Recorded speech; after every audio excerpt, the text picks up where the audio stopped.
What's good with y'all? It's ThunderzReign here, and we're gonna be talking about the top 5 biggest things that help you in your gameplay at Nickelodeon All-Star Brawl at NASB. Before we get into the video though, I would appreciate if y'all could drop me a like, hit that sub button, because helps my channel grow, and it also makes it so my videos could get in the recommended of people who need to know about some NASB content.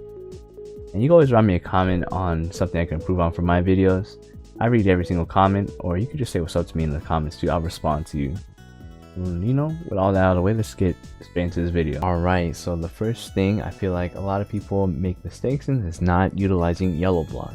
So what yellow block is when you hold a direction while blocking. So yeah, see here, I just taunted with it. So you see I'm holding block, and then when this Danny hits me, and if I don't press a button, right, if I'm not holding direction, you see it pushes me back. But if I hold to the right here towards him, and he hits me with a move, you see I get a yellow block. It doesn't push me as far back, and this could work with just more than just these like jabs. So if I try to hold in for the up strong, what's going to happen is I don't get the yellow block. That's because this is tied to the RPS mechanic, where if you get with an up strong, you're going to have to need to hold down. So you see, if I hold down and he hits me with this up strong, I get the yellow block. Same applies if I hit with a down strong. So if I hit with a down strong here, I have to hold up to get the yellow block. And why is yellow blocking so good is because the less pushback, so you can actually punish some things that you normally can't. And also, it kind of stops you from being teetered sometimes when you're too close to the ledge here. If I yellow block this from right here, see, I won't get teetered. So it's kind of useful in that way, and also makes it so some moves aren't as good on block because if you yellow block them. For instance, I know a good example is like April down strong. It's still very plus on block, but it still will make it so it's not as plus. Pretty much you should be yellow blocking, or try to at least do it every time when you're holding block. Try to predict what they're going to do.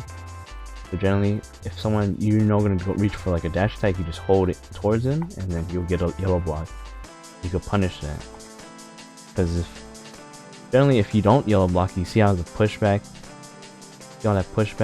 you can't get a punish off of there. Some characters can if they drop like block and then do something, but generally if you get a yellow block here, it makes it easier to hit that down tilt. Sometimes people don't have that option, so it opens up more options for punishes when you yellow block. The one quick thing to note is that this is not like the RPS system, where sometimes moves like a down strong could lose to neutral strong because of like the certain hitbox it gets. It's pretty consistent in the fact that if April does her 3 hitting down strong, you just have to hold up to get the yellow block here.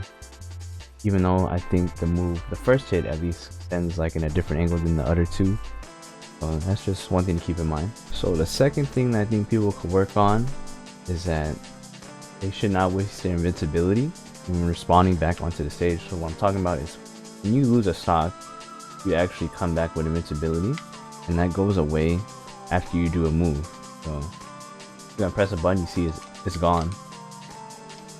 What I mean by this is that I feel as though people should not be so anxious on pressing a button unless they got like a really fat read on their opponent. I think it's really nice to have that invincibility to play around with, to reposition yourself to get closer to your opponent in that short time. It's only like a second of invincibility, but every second I feel like counts. It's just that 1 second that you need in order to get closer to your opponent or in a better position. So I think just not wasting that invincibility really can improve you just not getting killed from like PTM up strong when you respawning in, because that does happen, especially on like certain maps like Sweet Dreams or even Harmonic, where you've seen clips of like Zim getting killed at 0% because they try to press a button when they're spawning in, and PTM just licks them one time with that up strong and they just die. Yeah, do not waste that invincibility. It's very precious. Be sure to be smart about it. If you want to press a button, you gotta make sure you know that I'm gonna hit them as soon as I come down if I press this button. And the third thing kind of relates to the second thing of wasting invincibility, and that is not doing the same ledge option. What I mean is when you're on the ledge, right? If you're recovering, you're going to the ledge, and then what do you decide to do? see a lot of people doing the same option. Like they have this one option they always go to, and that's like generally roll. People love to roll from the ledge, but I feel as though it's very exploitable once you get to the higher level of play, because people will just, you know, they'll catch on to that habit and they'll just be spacing around it. For instance, some people just wait at this instant, they see you roll and they just grab you. Play on 2 controllers, so you know I couldn't hit that, my bad.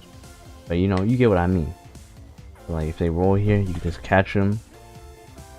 So generally you just want to mix this up. What you can do is you do get up attack here, which is really good if they like to be near the ledge. Another good one, just regular get up. This is really good too.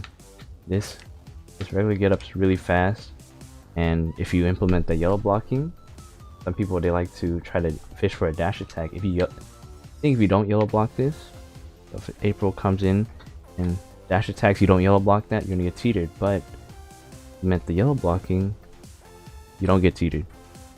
So you know, that's one thing you could do. Another option is pretty much jumping from ledge like this and air dashing up and then just coming down with an aerial. That's really good to catch people off guard. Sometimes they don't expect it, or you know, sometimes just drop ledge and just swing at them with an aerial. A lot of things you can do on here. And one thing to remember is that when you're hit and you go off stage, so if you grab ledge here like this, you don't get no invincibility. But basically, you hit with a move, right? And I grab ledge, you see I got invincibility. This invincibility is about the same as when you spawn in. It's about that 1 second.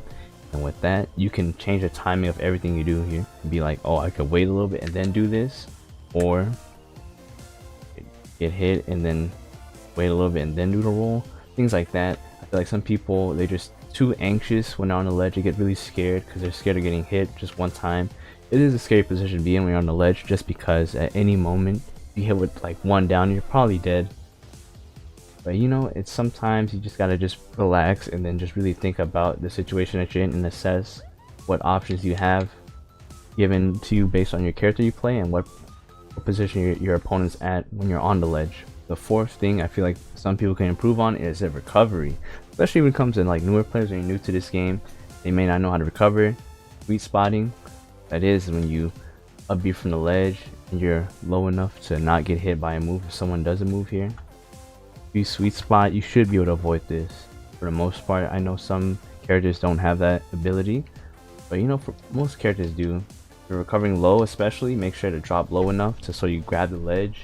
You don't get like, you know, your head clipping up above and you get like down tilted one time and then you're down there with no jump or anything. There's other ways that you can recover too, just not necessarily with the up special. What you can do is utilize your jump. So you have 2 jumps when you're on the stage here, but when you're off stage you only have 1 jump and an air dash. And those 2 in itself are just really good. Jump and air dash allows you to do a lot of things, like the jump into air dash like that.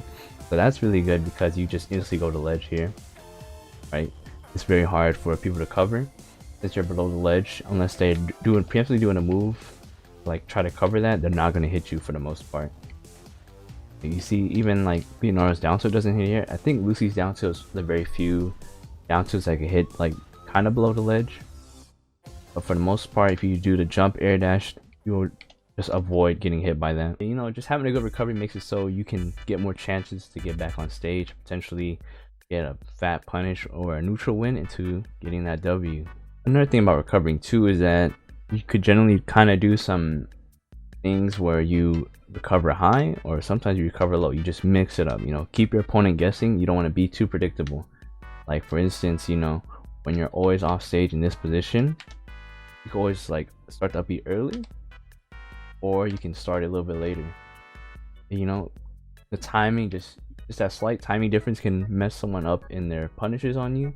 Or you can even don't even do like go low, you just go high like this. It's kind of risky, especially because they could go up there and up strong you, but if you're willing to take that risk, you could get back on stage for free. You don't have to deal with the ledge trap options that people sometimes put you in. So you know, you just keep them guessing, always try something new. And you know, if something's working a lot, just don't stop doing it. Do that same recovery option until they punish you, or you can eventually just mix it up on them the one time they try to punish you. Before we make it to the last point in the video, I just want to say, if you're wondering how I installed skins back into the game, there's a video I made recently that shows you how to install skins back into the game while also installing the new netcode fix that Sanji made. Shout out to the homie Sanji, and you know, shout out to the homie King Gray for even showing me how to install skins back. And, you know, let's get straight back into the video. And the last point I want to make into this video is that I feel like some players, even you know, some pro players, they don't know how to punish cheaters really that well. They just normally go for a strong or whatever. But I feel like newer players, they could adopt this punish here when their opponent's near the ledge and get teetered. So what this teetering is that when you hit someone and they're holding block and get pushed to the ledge like that, they get stuck in this animation, can't block or anything. The best punish you can do here, I'm pretty sure it's really easy, that most people can do, is dash attack downer downer. This could be accomplished with like most characters, if not all of them. Maybe not Garfield, because Garfield's downer doesn't work like that.